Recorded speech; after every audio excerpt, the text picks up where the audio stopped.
not spread all over the place. I want to see it from highest to lowest. I want the higher bars, the smaller bars. I want them to catch my attention. I don't want to have to look at all the bars and see where everything is. I want to see it highest to lowest.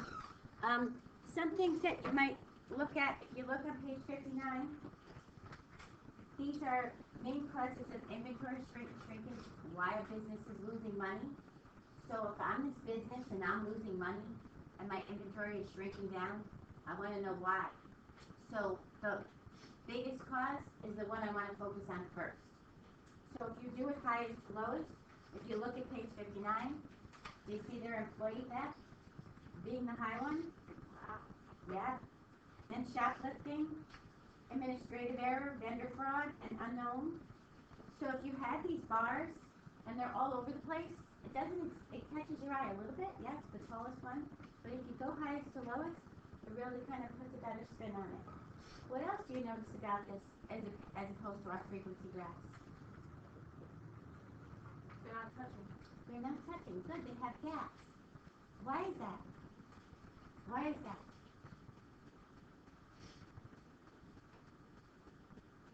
Why are they not touching? It's not a range. It's not a range. So it's close. It's not a range. So a range of what? Numbers. A range of numbers. Okay, we'll work with that. On your number line, when you do a frequency bar histogram, when you do a frequency, whatever you're doing, God bless you. You do this, and you put all your midpoints. You break this, then your midpoints might be here.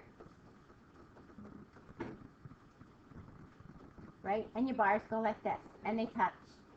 Because your number line is continuous. But on this number line, what kind of data is that? What level of measurement is that? Look at your x-axis, page 59. What level of measurement is that? Nominals. So nominals have no connection between them, right? It has no range on them. Like Matt said, it has no connection there. I don't have a number line. So really, I shouldn't really hook my bars close together because they're kind of separate individuals. So this one's going to have gaps between your bars. Your x-axis is going to be, the x-axis is generally nominal. Sometimes the x-axis could be ordinal because actually we're ordering it. Your vertical axis, this is still going to have a frequency here. Whether you do your frequency or you do your relative frequency, that's fine. So how they did this, they have all this information and they just built a graph and they built it from highest to lowest. That's the key. So now we're going to do one. It's always nicer when we do.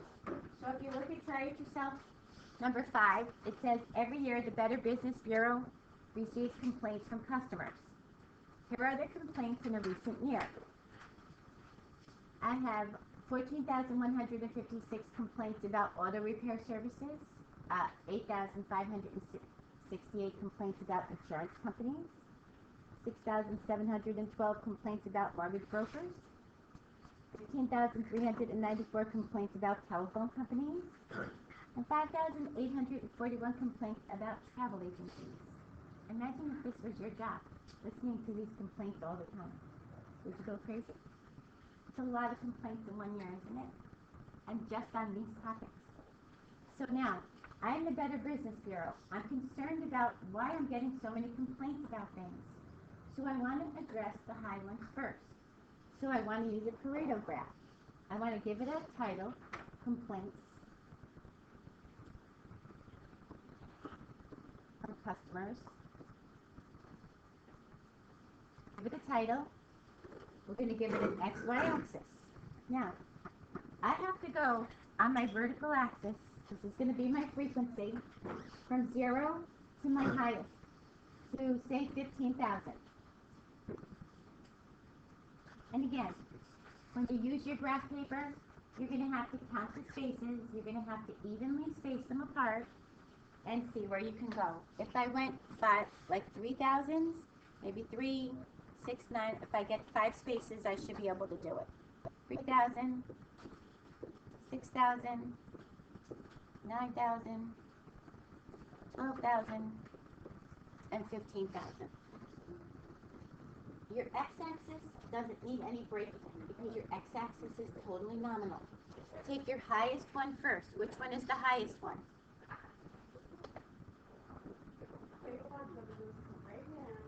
Phone companies? Highest? Take your highest one first. Phone companies. Okay. And put your telephone companies here. Put the name in the middle of the bar. And then make your bar. Well, I had to go a little higher, huh? A little higher. So here my bar goes a little bit over this. So that I can see it. Sometimes, because these are so spread apart, the y-axis are so spread apart, in this case, you might want to write your number on the top of this so that somebody can actually see that what they were exactly. Because we really can't tell. Between 12,000 and 15,000, it's kind of a big gap. What's the next one down? Auto repairs. So I'm going to make a little tick mark and I'm going to say auto repairs. And I'm going to go to 14,156, a gap. And again, I might want to write that here, since I'm kind of spread out here. What's the next one? Insurance companies. Insurance companies have close to 9,000. So I'm going to be pretty close to the 9,000. Then what? Good. Mortgage brokers. And they're going to be close, a little bit over the 6,000. And my last one will be complaints about travel agencies. And they will be a little bit under the 6,000. Okay? So this is what a Pareto does. So now when someone presents this to me, right away, where does my eye go? Right away, I go to the highest bar, the first bar. I look at the first bar, the highest one, and I say, holy smokes, what are all these complaints from these telephone companies? I know that's not your choice of words, but I kind of have to go with the holy smokes. I'm like, I need to get on top of these phone companies because look at how many complaints these are. So maybe as my eyes go down, I say, well, that's where my focus has to be. Maybe I could let my travel agencies wait a little bit. That's kind of a pleasure thing. So I'm just making them wait a little bit. I don't have this money there. Yeah, it's still a lot of people in 1 year. Imagine being on their complaint department. Holy smokes. I would hate that job. Hate that job. Yeah. So Pareto charts are a little bit different. Again, this is your frequency. These guys down here, I have to label this. These are different companies. I still have to label my chart, and I still have to give myself a title. Okay, bars do not touch because there's no connection on the x-axis. No connection. Okay. Probably the first time you've seen a Pareto. Alright, another popular one is time series. And you probably have done time series ones. A good time series chart is, I skipped over the pair of data sets. It is on page 61. So if you kind of look at page 61, and you can see their graph, look where their graph starts. Their graph starts smack in the middle. Notice they don't bring that end down. Why do you think they don't bring that end down? Like we bring our frequency polygon down? Why do you don't think they bring theirs down? You don't have 0 years ever. Good point. And I'm starting it at a certain point in time, right? I'm looking at these values at a certain point in time. And I'm also ending it at a certain point in time. So my time series has a start and a stop. Try to remember that. It's over a period of time. So it has a start and a stop time. You have these on your notes as well. So over time, I'm looking to see how things grow. So therefore, since I want to see growth, or maybe shrinkage, not growth, okay, I want to make those little line segments. I don't want a smooth line. I I want to be able to look at my graph and see where's my steepest rate of change, where's my slowest rate of change, if I stagnate a little bit. So constructing a time series, we're going to use a segmented line. We're going to stop and start by the dates on the graph. And again, the years, what level of measurement is years?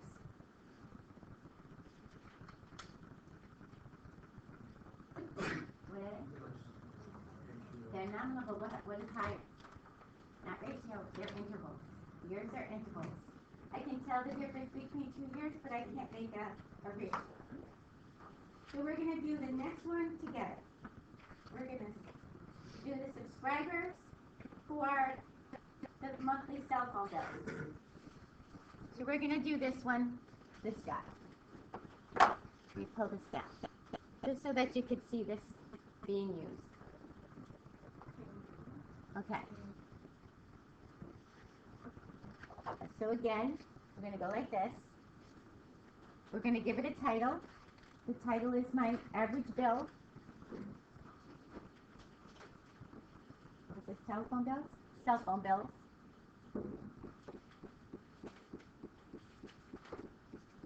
This guy over here is my x-axis. This guy is my y. My x-axis, year. And this is bills in my average bill in money. Okay, how do I do this? Make a break in the x-axis. Good, because I don't have a 0 year. Good. I started 2002 just like they did, and then increment my years all the way to 2012. So maybe I want to go, if I can fit 12 spaces, I'll do all of them. 10 spaces. 3, 4, 5, 6, 7, 8, 9, 10, 11, 12. This is my 2012. If you want to just label the every other one, that's fine. It gives you a little bit more space out here. So label all the even ones. Your y-axis is going to go from where to where. Now look what they did. They started at the 0. They went by 25. Generally, you don't want to cut this one down on your y-axis, because then what happens on your y-axis, if I break this and start here, it looks like, if I looked at this, like it's a 0 bill. I don't want that to be deceiving. So usually your y-axis, you don't cut. It's your x-axis that you cut. So otherwise you'd have a lot of blank space in the front part of your graph. But your y-axis, you want to give a good measurement from. So even though these are all about the 40s, I still want to start at 0. Okay? And my lines are going to be kind of tight in here, a little bit tight when we do this. But the thing is, you don't want to cut your, some people cut their lines. I'm not a big cutting the line person. So let's get their phone bills out here. Are these all right?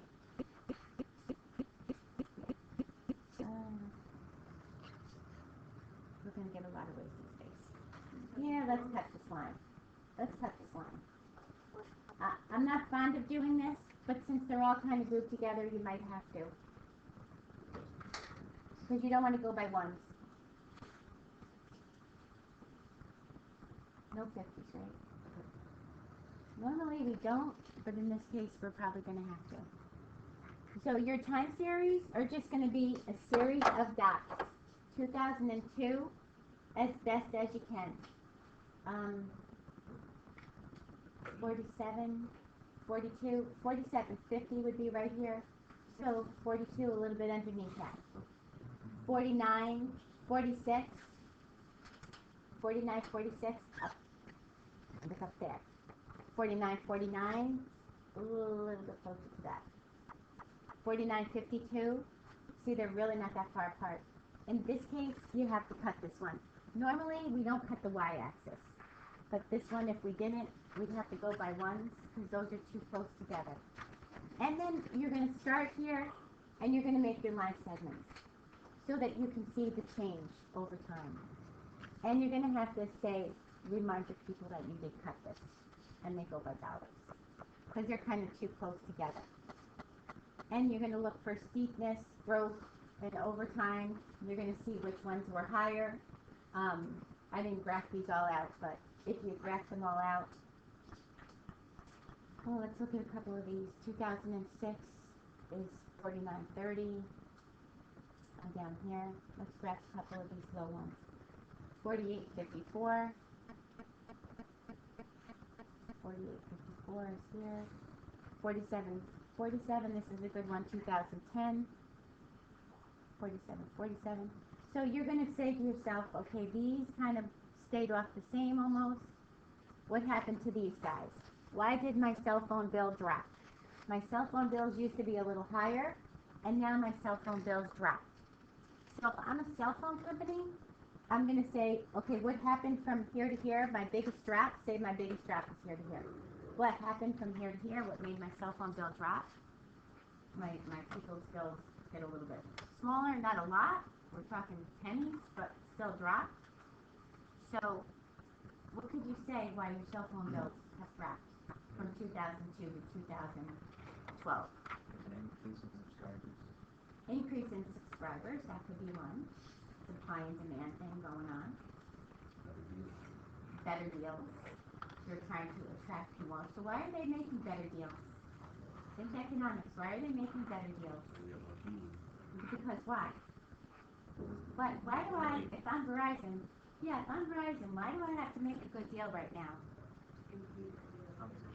To get people to come to my company, competition. Isn't there a lot more cell phone companies now than there used to be?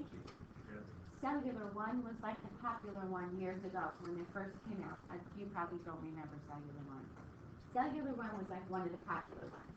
But now, you have all these other companies. So, I'm going to make this more appealing. Look at my daughter just switched from Verizon to Sprint. Her and her fiance just switched to Sprint. She finally got off my phone plan, and they got their own. They're big boys and big girls now, at 28 years old. And she switched to Sprint because Sprint says no contract, no fees for monthly charges. I get monthly charges on my Verizon bill. She gets no monthly charges, and Verizon has better coverage. So you have trade-offs. But those are the things that phone bills will worry about. What am I offering to people to make them come? So a time series is a good deal also. I wasn't fond of this time series for the fact that it looks like a big jump. Are these really that different? For me, would you switch your phone company for this amount? For $2? No. I would switch my phone company if they're saving me $20 or more. But I wouldn't switch my phone company. I wouldn't even be alarmed at that. Maybe in the course of $1 million in accounts, whatever.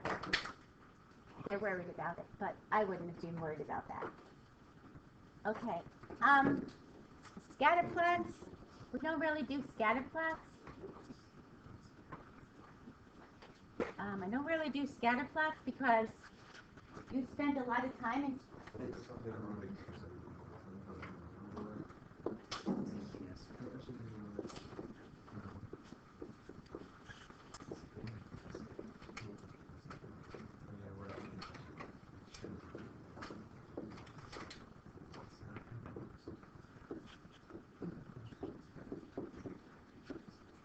Okay.